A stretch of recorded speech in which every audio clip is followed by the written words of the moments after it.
ಅವಾಗಲಿಂದ ಕೊಟ್ಟಿದ್ದೀರಾ ಅಂದರೆ ತುಂಬ ಖುಷಿ ಆಗುತ್ತೆ ಕೇಳಕ್ಕೆ. I don't know if I'm all that you said, but it feels very nice. Definitely, you're more than that. Thank you. Yes. Madam, ದೀಕ್ಷಾ ಆಗಿರ್ಬೋದು, ಈ ಸಿನಿಮಾ ಆಗಿರ್ಬೋದು, ನೋಯಿಂದ ಎಸ್ ಬರೋದು ಆ ಜರ್ನಿ. ಎಲ್ರಿಗೂ ನಮಸ್ಕಾರ.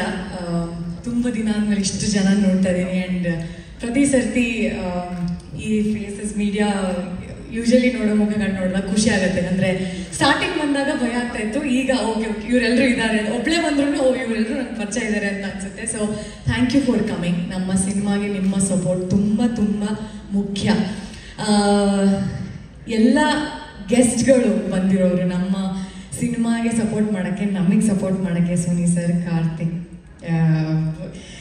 ದಿವ್ಯಾ, ಅರವಿಂದ್, ರಿಷಿ, ನನಗೆ ಇವರೆಲ್ಲ ಬರ್ತಾರೆ ಅಂತ ಗೊತ್ತಿರಲಿಲ್ಲ. Okay, all of you thank you so much. It means a lot to us. ನಮ್ಮ ಹೀರೋ ಬರ್ಡೇ ಇವತ್ತು. Happy birthday Rithvik. ಈ ಸಿನಿಮಾ ಕತೆ ಹೇಳೋಕ್ಕೆ ರಿಷಿ ಮತ್ತು ರಿತ್ವಿಕ್ ಅವರಿಬ್ಬರು ಬಂದಿದ್ರು. ಕತೆ ತುಂಬ ಇಷ್ಟ ಆಯಿತು ನನಗೆ. ಬಟ್ ಅದೇ ಅವ್ರು ಹೇಳಿದ ಆ ಟೈಮ್ಗೆ ನಾನು ಬೇರೆ ಶೂಟ್ ಒಪ್ಕೊಂಡ್ಬಿಟ್ಟಿದ್ದೆ. ನನಗೆ ಸಂದಿಗ್ಧ ಪರಿಸ್ಥಿತಿ. ಇವಾಗ ಚೆನ್ನಾಗಿದೆ ಕತೆ, ಆದರೆ ಡೇಟ್ಸ್ ಮ್ಯಾಚ್ ಆಗ್ತಾಯಿಲ್ಲ, ಏನು ಮಾಡೋದು ಅಂತ ಕಷ್ಟಪಟ್ಟು ಇಲ್ಲ ಆಗಲ್ಲ ಅಂತ ಹೇಳಿಬಿಟ್ಟೆ. ಅದಾದ್ಮೇಲೆ ಅವರೆಲ್ಲ ನೋಡಿ ಅದು ಇದು ಅಂತ ಹೇಳಿದ್ರು. ಮುಂದೆಯಿಂದ ಆಯಿತು, ಆಗಲೇ ಇಲ್ಲ, ತುಂಬ ಟೈಟ್ ಶೆಡ್ಯೂಲ್ ಆಗೋಯ್ತು. ದೆನ್ ಸರಿ ಅದು ಮುಗಿತು. ಒಂದು ತಿಂಗಳು, 1.5 ತಿಂಗಳು, 2 ತಿಂಗಳು ಆಯಿತು ಅನ್ಸುತ್ತೆ. ಇವ್ರುಗಳು ಪೋಸ್ಟ್ ಹಾಕಿದ್ರು, ಆಕ್ಟ್ರೆಸ್ ಹುಡುಕ್ತಾ ಇದ್ದೀನಿ ಅಂತ ಎಲ್ಲ. ನಾನು ಅವಾಗ ನಂಬರ್ ಸೇವ್ ಆಗಿತ್ತಲ್ಲ ರಿಷಿ ಅವ್ರದ್ದು, ಅವ್ರ ಸ್ಟೋರಿಯಲ್ಲಿ ನೋಡಿದೆ ನಾನು. ಸೊ ನಾನು ಕಳಿಸಿ ಇದನ್ನ ನಾನು ಶೇರ್ ಮಾಡ್ತೀನಿ, ಯಾರಾದ್ರೂ ಸಿಗ್ಬೋದೇನೋ ಅಂತ ಹೇಳಿ ನಾನು ಕಳಿಸಿ ನಾನು ಶೇರು ಮಾಡಿಬಿಟ್ಟೆ. ಸಿಗ್ತಾರೆ ಯಾರಾದ್ರೂ ಅಟ್ಲೀಸ್ಟ್, ಬೇರೆಯವ್ರು ಸಿಗ್ಲಿ, ನನ್ಗಂತೂ ಆಗ್ಲಿಲ್ಲ ಅಂತ. ಅದಾದ್ಮೇಲೆ ಮತ್ತೆ ನಾನು ಯಾವುದೋ ಒಂದು ಇವೆಂಟ್ ಅಲ್ಲಿ ಚರಣ್ ಅವ್ರನ್ನ ಮೀಟ್ ಮಾಡಿದೆ. ಸೊ ನನಗೆ ಗೊತ್ತಿರಲಿಲ್ಲ ಇವ್ರು ಇನ್ನೂ ಆ ಕಾನ್ವರ್ಸೇಷನ್ ಮಾಡ್ತಾ ಇದ್ರು, ನಿಶಾಂತ್ ಸರ್ ಎಲ್ರು ಈ ಕಾನ್ವರ್ಸೇಷನ್ ಆಗ್ತಾನೆ ಇತ್ತು ಅಂತ. ಸೊ ಶರಣ್ ಅವರು ಈ ತರ ಏನ್ ಮಾಡ್ತಿದ್ದೀರಾ ಅಂತ ನನಗೆ ಕೇಳಿದ್ರು, ನೀವೇನ್ ಮಾಡ್ತಿದ್ದೀರಾ ಅಂತ ನಾನು ಕೇಳಿದೆ. ಸೊ ಅವಾಗ ಅವರು ನಾನು ಈ ತರ ಒಂದು ಮಾನವಿ ಅಂತ ಒಂದು ಸಿನಿಮಾ ಒಪ್ಕೊಂಡಿದ್ದೀನಿ. ಮಾನವಿ ನನಗೆ ಗೊತ್ತು, ಮಾನವಿ ಚೆನ್ನಾಗಿದೆ ಕತೆ, ಬಟ್ ಆಗಲಿಲ್ಲ ಶರಣ್ ಅಂತ ಹೇಳಿದಾಗ, ಅಯ್ಯೋ ಅವ್ರು ಇನ್ನೂ ನೀವೇ ಬೇಕು ಅಂತ ಟ್ರೈ ಮಾಡ್ತಾ ಇದ್ದಾರೆ, ನಿಮ್ಗೇನೋ ಡೇಟ್ಸ್ ಇಲ್ವಂತಲ್ಲ ಅಂತ. ಸೊ ನಾನು ಇಷ್ಟೆಲ್ಲ ಅಯ್ಯೋ ನನ್ಗೆ ಅಷ್ಟು ಬಿಲ್ಡಪ್ ಏನಿಲ್ಲ, ಇವಾಗ ನಾನು ಮತ್ತೆ ಕತೆ ಕೇಳಲೇಬೇಕು. ಅವತ್ತು ಅನ್ಸಿತ್ತು ಚೆನ್ನಾಗಿದೆ ಅಂತ ಅನ್ಸಿತ್ತು. ಈಗ ಮತ್ತೆ ಕೇಳಿ ಹಂಗೆ ಅನ್ಸಿದ್ರೆ ಒಪ್ಕೊಂಡ್ಬಿಟ್ಟು ಮಾಡೋಣ, ನೋಡೋಣ, ಡೇಟ್ಸ್ ಅವ್ರು ಮ್ಯಾನೇಜ್ ಮಾಡ್ಕೊಂಡ್ರೆ ಮಾಡ್ಕೊಡ್ತಾರೆ ಅಂತ. ಆಗ ಮತ್ತೆ ನಾನು ರಿಷಿಗೆ ಮೆಸೇಜ್ ಮಾಡಿ, ರಿಷಿ ಒಂದ್ಸರ್ತಿ ನನಗೆ ಕತೆ ಕೇಳಕ್ಕೆ ಇಷ್ಟ ಆಗತ್ತಾ ಅಂತ.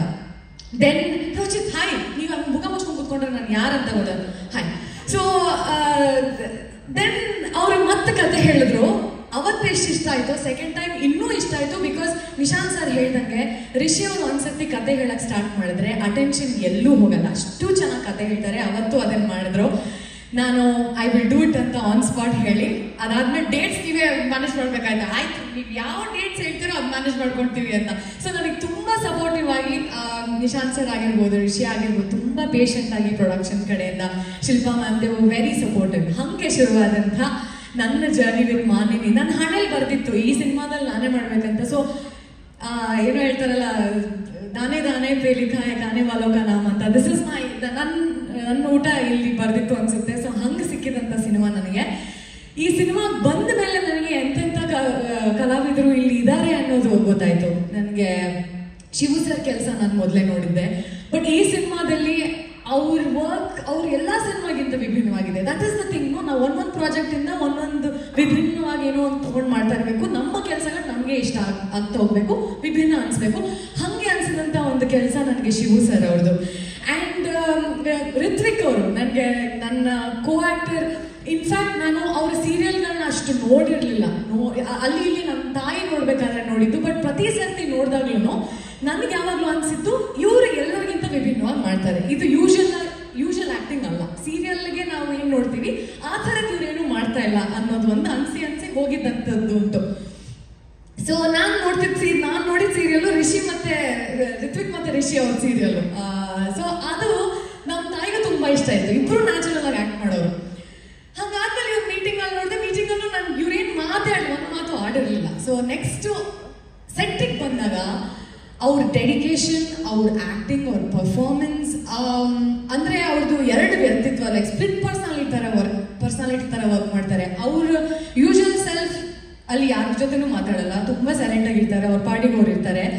ಬಟ್ ಆನ್ ಸ್ಕ್ರೀನ್ ನಿಮ್ಗೆ ಒಂದು ಸೀನ್ ಕೊಡಿ ಅಂದರೆ ಇವರೇನ ಇದು ಮಾಡ್ತಾ ಇರೋದು, ಅದು ಕಾಮಿಡಿ ಆಗಿರ್ಬೋದು, ಫೈಟ್ ಆಗಿರ್ಬೋದು, ರೋಮ್ಯಾನ್ಸ್ ಆಗಿರ್ಬೋದು, ಎಲ್ಲವೂ ಇದೇ ವ್ಯಕ್ತಿ ನಾನು ಕೂತಿದ್ದ ಸೈಡಲ್ಲಿ ಚೇರಲ್ಲಿ ಅಂತ ಅನ್ಸುವಂಗೆ ಮಾಡ್ತಾರೆ. ಅದು ನನಗೆ ಸರ್ಪ್ರೈಸಿಂಗ್ ಆಗಿದ್ದು. ನಾನು ಏನೇ ಅಂದರೆ ನಾನು ಆನ್ ಸೆಟ್ ಏನೋ ಒಂದು ಇಂಪ್ರೂವೈಸ್ ಹಂಗೆ ಬಂದಾಗ ಏನೋ ಮಾಡಿಬಿಟ್ಟಾಗ ಅದ್ರ ತಕ್ಕ ಹಾಗೆ ಒಂದು ಸ್ಟಿಕ್ ಆಗ್ದಂಗೆ ನಾನು ಏನು ಮಾಡ್ತೀನೋ ಅದಕ್ಕೂ ಅವ್ರು ಅಡ್ಜಸ್ಟ್ ಆಗಿ ಮಾಡೋದಿದೆಯಲ್ಲ, ಅದು ಒಂದು ಆರ್ಟಿಸ್ಟ್ಗೆ ಕೊಡುವಂಥ ಸಾಥ್. ಅದು ಥ್ರೂ ಔಟ್ ದ ಫಿಲ್ಮ್ ಅದು ನನಗೆ ಸಿಕ್ಕಿದೆ ಋತ್ವಿಕ್ ಕಡೆಯಿಂದ. ಆ್ಯಂಡ್ ಅದು ಕಾಣಿಸುತ್ತೆ ನಿಮಗೆ ಸಿನಿಮಾದಲ್ಲಿ ನೋಡಿದಾಗಲೂ ಕೂಡ. ಸೊ ಅದಕ್ಕೆ thank you so much Ritwik.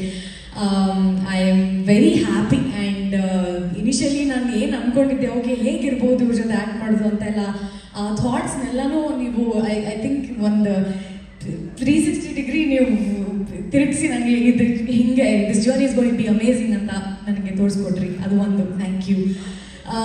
Costume ಬಗ್ಗೆ ಹೇಳಬೇಕು. ನಾನು ಎಲ್ಲ ಇಷ್ಟು ಚೆನ್ನಾಗಿ ಕಾಣ್ತಾ ಇರೋದು ಆ ಮಂಗಳೂರಿನ ಎಸೆನ್ಸ್ನ ಮಂಗಳೂರು ಹುಡುಗಿನ ಮಾಡೋಕ್ಕೆ ಸಾಧ್ಯ. ನಮ್ಮ ವರ್ಷ ಎಷ್ಟು ಚೆನ್ನಾಗಿ ಆ ಕಲರ್ ಟೋನ್ ಇರ್ಬೋದು, ಈ ಪ್ರತಿಯೊಂದು ಆ ಹೇರ್ ಸ್ಟೈಲಿಂದ ಇರ್ಬೋದು, ಆ ಚಿಕ್ಕ ಚೇನ್ ಏನೋ ಒಂದು ಹಾಕಿದ್ರು ಅದು ಇಲ್ಲ ಮಂಗಳೂರು ಹುಡುಗಿಯರು ಹಿಂಗೆ ಹಾಕಲ್ಲ, ಮಂಗಳೂರು ಹುಡುಗಿಯರು ಹೇರ್ ಸ್ಟೈಲ್ ಇರಲ್ಲ ಅಂತ ಒಂದು ಹಾಗೆ ಮಾಡಿದಂಥ ಏನೋ ಡೀಟೇಲಿಂಗ್ ಅಲ್ಲಿತ್ತು. ಅಫ್ಕೋರ್ಸ್ ಅದು ಶಿವ ಸರ್ ಜೊತೆ ಎಲ್ಲ ಆ ಕಲರ್ ಕಾಂಬಿನೇಷನ್ ಎಲ್ಲ ನೋಡ್ಕೊಂಡು ಮಾಡಿದ್ದಾರೆ. ಅದು ಋತ್ವಿಕ್ ಅವರ ಡೈರೆಕ್ಷನ್ ಅಂದರೆ ಅವ್ರು ಪ್ರತಿ ಸರ್ತಿ ನೀವು ಮಾಡಿದ್ದೆ ಸರಿ ಅಂತ ಬಿಡೋದು, ಅವಾಗ ನಮ್ಮ ಬೆಳವಣಿಗೆ ಏನೂ ಇರಲ್ಲ ಅದರಲ್ಲಿ. ಬಟ್ ಚೆನ್ನಾಗಿ ಮಾಡಿದಾಗ ಸೂಪರ್ ಆಗಿತ್ತು ಅಂತ ಹೇಳಿ ಏನಾದರೂ ಆ ದೀಕ್ಷಳಾಗಿ ನಾನು ಕಾಣಿಸ್ಲಿಲ್ಲ ಅಂದಾಗ ಅದನ್ನ ಕರೆಕ್ಟ್ ಮಾಡಿ ನನಗೆ ಅದನ್ನು ನನ್ನ ಸ್ಕ್ರೀನ್ ಮೇಲೆ ಅದನ್ನು ಮಾಡೋಕ್ಕೆ ಹೆಲ್ಪ್ ಮಾಡಿದ್ರಲ್ಲ, ಅದು ಇಟ್ ವಾಸ್ ವೆರಿ ನೈಸ್. ಅವರು ಫಸ್ಟ್ ಟೈಮ್ ಡೈರೆಕ್ಟರ್ ಅಂತ ಎಲ್ಲೂ ಅನಿಸ್ಲೇ ಇಲ್ಲ. ಸೊ ಅದು ತುಂಬ ಸಪೋರ್ಟಿವ್ ಆಗಿ ಅವರಿದ್ರು. ಆ್ಯಂಡ್ ಈ ಕಥೆ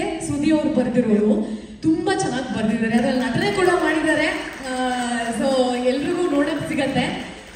ಅಮೇಝಿಂಗ್ ಥಿಂಗ್ ಬೇಸಿಕಲಿ ನನಗೆ ಸೋನು ಅವ್ರ ಜೊತೆ ನನಗೆ ಕಾಂಬಿನೇಷನ್ ಅಷ್ಟು ಇರಲಿಲ್ಲ. ಸ್ಕ್ರೀನ್ ಮೇಲೆ ನೋಡಿದಾಗ ನಿಮಗೆ ಗೊತ್ತಾಗುತ್ತೆ. But she is an a fabulous job ಅಂತ ಪ್ರತಿಯೊಬ್ಬರು ಹೇಳ್ತಾ ಇದ್ರು. ಸೊ ನನಗೆ I am very eagerly waiting.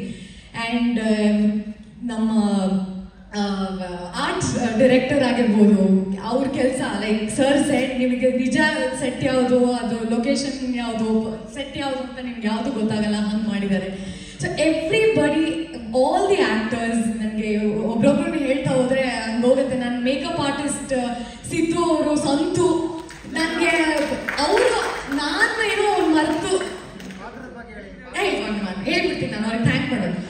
So ಅವ್ರು ನಾನೇನೋ ಒಂದು ಮರೆತ್ರು ಆ ಒಂದು ಪಾತ್ರವಾಗಿ ಕಾಣಿಸೋದಕ್ಕೆ ಅವರು ನನಗೆ ತುಂಬ ಸಪೋರ್ಟಿವ್ ಆಗಿದ್ದಾರೆ. ಅದೆಲ್ಲದಕ್ಕೂ ಥ್ಯಾಂಕ್ ಯು ಸೋ ಮಚ್. ದೀಕ್ಷಳ ಪಾತ್ರ ಅಂತ ಬಂದರೆ ಇವಳು ಏನು ಡಿಸೈಡ್ ಮಾಡ್ತಾಳೆ, ಏನು ಅನ್ಕೊಂಡು ಏನು ಮಾಡ್ತಾಳೆ ಅನ್ನೋದು ಅವಳಿಗೂ ಗೊತ್ತಿರಲ್ಲ. ಸೊ ಅಂಥದ್ದೊಂದು ಪಾತ್ರ. ಆ ಪಾತ್ರಕ್ಕೂ ಚೈತ್ರಳಿಗೂ ಅಜಗಜಾಂತರ ವ್ಯತ್ಯಾಸ. ನಾನು ವೆರಿ ಕ್ಯಾಲ್ಕುಲೇಟೆಡ್, ನಾನು ಹಿಂಗೆ ಇದೇ ಆಗಬೇಕು, ಈ ಟೈಮ್ಗೆ ಆಗಬೇಕು ಅಂತ ಯೋಚನೆ ಮಾಡಿ ಮಾಡುವಂಥವಳು. ಬಟ್ ದೀಕ್ಷಾ ಹಂಗೇನು ಅಲ್ಲ. She is very emotional, she is reactive. ಅಲ್ಲಿ ಏನು ಅನ್ಸುತ್ತೋ ಅದನ್ನ ಮಾಡುವಂಥವಳು. ಆ್ಯಂಡ್ ಯಾವುದಕ್ಕೂ ಏನೋ ಅನ್ಅಪಾಲಜೆಟಿಕ್ಲಿ ಶಿ ಲಿವ್ಸ್ ಹರ್ ಲೈಫ್. ಅವಳು ತಗೊಳ್ಳೋ ಡಿಸಿಷನ್ಸ್ನ ಹಿಂದೆ ಯೋಚನೆ ಮಾಡಿ ಸರಿ ತಪ್ಪ ಅಂತ ತೂಗಿದ್ರೆ ಅವಳ ಜೀವನನ ಅವಳು ನಡೆಸಿ, ಅವಳಿಗೆ ಅನ್ಸಿದ್ನ ಹೇಳಿ, ಅವಳಿಗೆ ಬೇಕಾದಂಗೆ ಬದುಕುವಂಥ ಒಂದು ಪಾತ್ರ. ಆ ಪಾತ್ರನ ನಾನು ಆದಷ್ಟು ತಕ್ಕ ಮಟ್ಟಿಗೆ ಪೋರ್ಟ್ರೇ ಮಾಡೋಕ್ಕೆ ಟ್ರೈ ಮಾಡಿದ್ದೀನಿ. ಅದು ಹೇಗೆ ಬಂದಿದೆ ಅಂತ ನೀವುಗಳೇ ನೋಡಿ ಹೇಳಬೇಕು ಅಷ್ಟೇ. ಜೋರು ಮಳೆ ಬಂದು ಸ್ಟಾಪ್ ಆದಂಗಾಯ್ತು. ವಾಟ್ ಎನರ್ಜಿ ಚೈತ್ರ ಅವರ, I love your energy. So any questions?